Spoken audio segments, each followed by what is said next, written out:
Good morning. Today, 24th July 2025, Thursday. Wisdom of word of God morning ડિવોશનમાં આપ સર્વનો આવકાર કરવામાં આવે છે અને પ્રેમી સલામ પાઠવવામાં આવે છે. આજે પ્રભુના વચનોમાંથી નીતિ વચન એનો 13મો અધ્યાય અને એની 25મી કલમ પર ટૂંકું મનન આપણે કરવા માગીએ છીએ. ત્યાં પ્રભુનું વચન આ પ્રમાણે કહે છે, નેકીવાન પોતાને સંતોષ થતાં સુધી ખાય છે, પણ દુષ્ટનું પેટ ભૂખ્યું ને ભૂખ્યું રહેશે.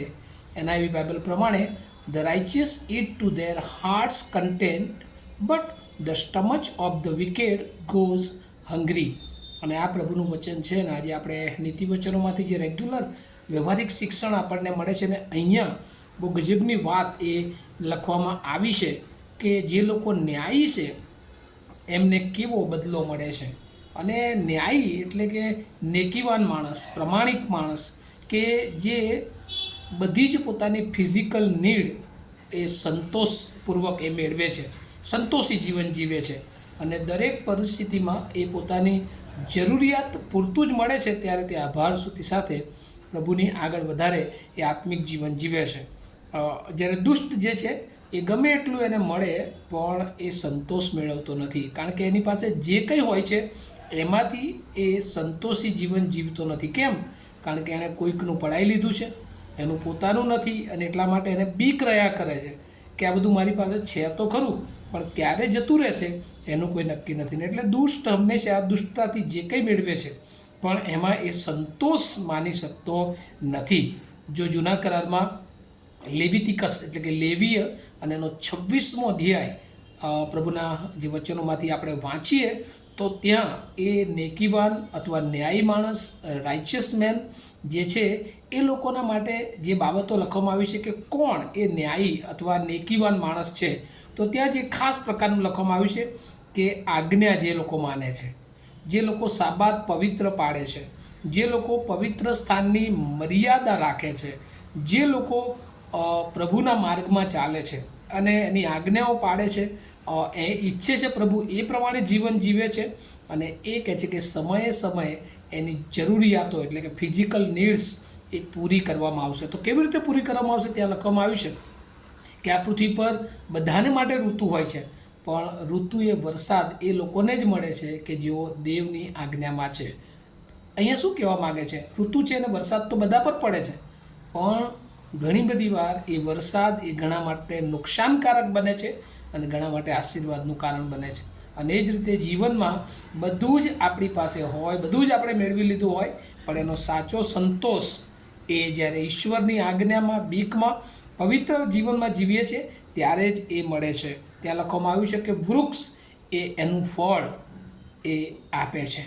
ઘણા વૃક્ષો હોય છે, ઘણા બધાની પાસે ઘણું બધું પ્રોપર્ટી હોય છે, ઘણું બધું રાચરચીલું હોય છે પણ તેમ છતાં તેઓને સંતોષ હોતો નથી. અને એટલા માટે લેવીયનું પુસ્તક એ ઇઝરાયલ પ્રજાને પ્રમાણે શીખવે છે કે આપણે હંમેશા ઈશ્વરની આજ્ઞામાં, ઈશ્વરની બીકમાં, પવિત્રતામાં જે હેતુસર ઈશ્વરે આપણને જીવન આપ્યું છે એ જીવનમાં હંમેશા આપણે આગળ વધવું જોઈએ અને તો જ આ પૃથ્વી પર જે કંઈ આપણને ઈશ્વરે આપ્યું છે એનો સાચો સંતોષ આપણે મેળવી શકીએ છીએ. કારણ કે ઘણું બધું હોય પણ જો એ દુષ્ટતાથી મેળવ્યું હોય, એ ખોટી રીતે મેળવ્યું હોય તો ઘણી બધી વાર એ સાચો સંતોષ આપી શકતું નથી. ને એટલે આપણા જીવનમાં પણ ઘણી બધી વાર ગરીબો એ બહુ શાંતિથી જીવન જીવતા હોય છે. કેમ? કારણ કે એમની પાસે ઘણી બધી વાર એ રોજની રોટલી મેળવવા માટે મહેનત કરવી પડતી હોય છે પણ જ્યારે રાત્રે રોટલી મહેનત કરીને તેઓ મેળવે છે ત્યારે સંતોષથી એ રોટલીને તેઓ આરોગતા હોય છે. અને વાલાઓ ઘણા બધા એ ધનવાન લોકો હોય છે કે જેમની પાસે અબજો રૂપિયા હોય છે પણ તેમ છતાં રોજ સાંજે એ સારી ઊંઘ પણ લઈ શકતા નથી.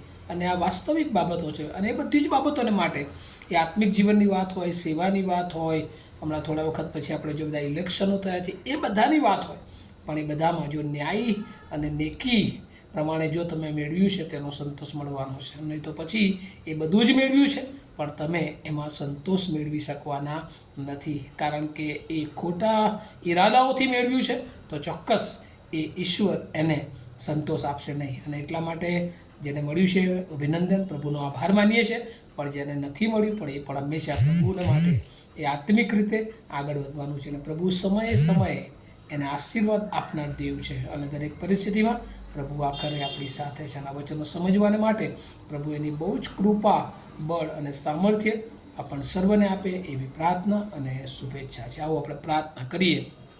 અમારા જીવંત અને દયાળુ ઈશ્વર, અમે તમારો આભાર માનીએ છીએ, કેમ કે વચનની પ્રમાણે કહે છે કે નેકીવાનો એ સંતોષી હોય છે અને જ્યારે દુષ્ટ એ ગમે એટલું ભોજન મેળવે પણ તે ભૂખ્યાને ભૂખ્યા હોય છે. પ્રભુ, આ કટુ વચન છે, પણ તમે અમને શીખવ્યું છે કે ઘણી બધી વાર ઘણું બધું અમારી પાસે હોય પણ પ્રભુ એનો સંતોષ, એનો આનંદ અમે મેળવી શકતા નથી.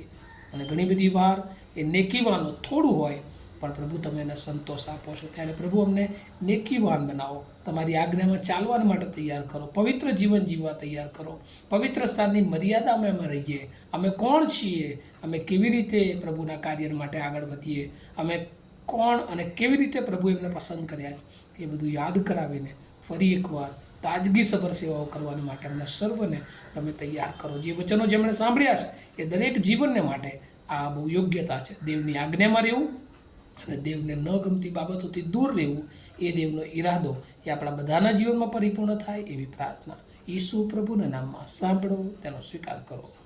આમીન. Have a nice day to all of you. Thank you.